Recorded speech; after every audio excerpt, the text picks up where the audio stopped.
Toxicity. Toxicity. I like that word. Toxicity.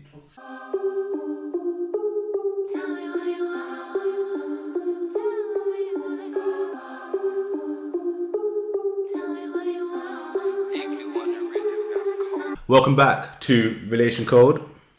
Today I'll be giving you 6 signs of a toxic relationship. Now these are not the only signs, but these are the signs that I feel, if present in a relationship, you're going to be in for a bumpy ride. So listen carefully, take some notes. So we're going to jump straight into this. Number 1, if you and your partner argue more than you don't argue, toxic. Number 2, if you feel like you can't be yourself in your relationship, toxic. Number 3, if it feels like you're dating a probation officer. Now, what I mean by that is, if you feel like you're constantly being monitored, or you feel like you always have to report back to your partner what you're doing, or you always hear, "You didn't tell me," if you always have to show your DMs or your messages to prove your point, you feel like you need permission to do anything in a relationship, toxic. 4, if you're with someone that verbally puts you down and never lifts you up, toxic.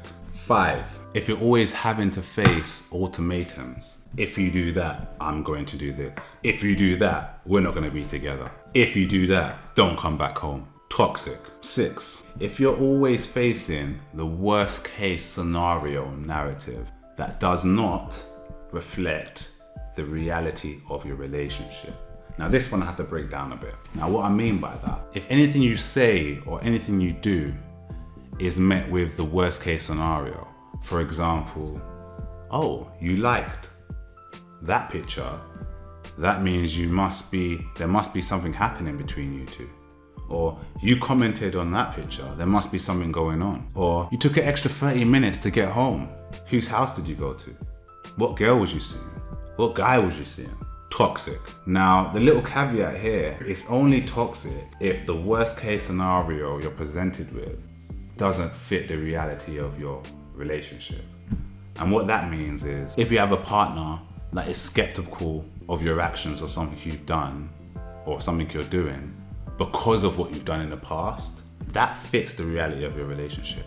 For example, you may have cheated in the past and now you guys are trying to work things over, build a bit of trust again, and your partner is still a bit skeptical of certain things that you're doing. Not necessarily toxic, because that fits the reality of your situation. But then if you're getting accused of something like cheating or playing around, and that hasn't happened in your relationship in the past, toxic. That's it for another RelationCode video. Hope you guys are not in any toxic relationships. If you haven't joined the RelationCode family yet, subscribe, like if you like this video, and comment below if you've experienced any toxic signs in a relationship. Here is the conclusion I've come to. Man wait for man to bust and then make time. You were on the block when Dizzy made I Love You. I was on the block when MJ died. R.I.P. Jump on the rhythm. Like if you like this video. Like it if you've been in a like it if you've been in a toxic relationship. Like it if you enjoyed the video. Toxicity. Sissy. Does that make me toxic that I like the word toxicity? Yeah. I guess I'm toxic. But this ain't about me. This is about signs of a toxic relationship.